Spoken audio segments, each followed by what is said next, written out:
कृपया कहानी को पूरी सुने। कहानी अच्छी लगे तो लाइक एंड सब्सक्राइब जरूर करें। आजकल सबको परफेक्ट बहू चाहिए, पर उस परफेक्ट की परिभाषा क्या है ये किसी को नहीं पता। बहू बोले तो बदतमीज है, ना बोले तो गूंगी है, कम बोले तो अकड़ में रहती है और ज्यादा बोले तो इसे तो संस्कार ही नहीं है।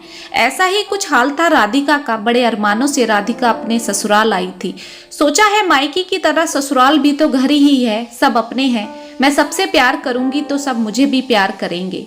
ये सोचकर राधिका ने सारे घर की जिम्मेदारी अपने कांधों पर ले ली। राधिका सबका जरूरत से ज्यादा ख्याल रखती। सुबह से शाम तक राधिका एक बैटरी से चलने वाले उपकरण की तरह चलती रहती। किसी को जरा भी एहसास नहीं था कि राधिका भी इंसान है, वो भी थक जाती होगी। सुबह के 8 बज गए मगर राधिका आज बिस्तर से नहीं उठी थी। पूरे घर में भूचाल आ गया क्योंकि आज घर का बंधुआ मजदूर काम पर नहीं आया था। हे भगवान, तेरे पापा की खाली पेट वाली दवाई नहीं मिल रही। महारानी उठकर आ गई होती तो बता देती कहाँ रखी है। अब मैं कहाँ ही ढूंढूं। राधिका की सास सोफे पर बैठी हुई बड़बड़ा रही थी। मम्मी, भाभी कहाँ है? मैंने उनसे गुलाबी साड़ी तैयार करने को बोला था। मुझे फेयरवेल में जाना है।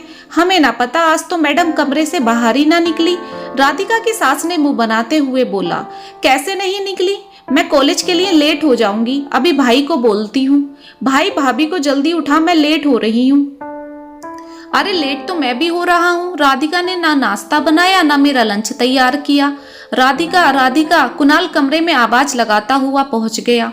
क्या बात है भैया, आज सबको लेट करोगी क्या? कैसी नींद हो गई तुम्हारी जो तुमसे उठा ही नहीं जा रहा? कुणाल ने राधिका की चादर खींचते हुए बोला। राधिका बिस्तर पर बेसुध पड़ी थी। कुणाल ने राधिका को तेजी से हिलाया मगर राधिका में कोई हलचल नहीं थी। कुणाल ने जल्दी से राधिका को गोद में उठाया और डॉक्टर की तरफ लेकर भागा।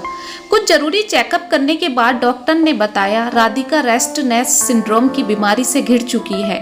इस बीमारी में आदमी शारीरिक और मानसिक तौर पर थक जाता है, जिसके प्रभाव से उसके शरीर में कई गंभीर विकार पैदा हो जाते हैं। राधिका को विशेष देखभाल और आराम की जरूरत है। पहली बार कुणाल को एहसास हुआ कि राधिका को उसने कितना अनदेखा किया। कभी सोचा ही नहीं कि राधिका को भी आराम और अपनेपन की जरूरत है। राधिका ने सबका ध्यान रखा मगर राधिका का ध्यान किसी ने नहीं रखा। कुणाल ने राधिका को घर जाते ही बिस्तर पर लिटा दिया। मम्मी, राधिका को बेड रेस्ट की जरूरत है। कोई भी राधिका से किसी भी तरह के काम को नहीं बोलेगा। आगे से पापा का ध्यान आप रखोगी। पापा का ध्यान रखना आपकी जिम्मेदारी होनी चाहिए और रसोई का काम आप और निक्की मिलकर करोगी। आगे से घर के सभी काम मिल बांट कर होंगे। अकेली राधिका घर के सारे काम नहीं करेगी। कुणाल के मुंह से इतना सब सुनकर राधिका की सास और नंद का मुंह बन गया।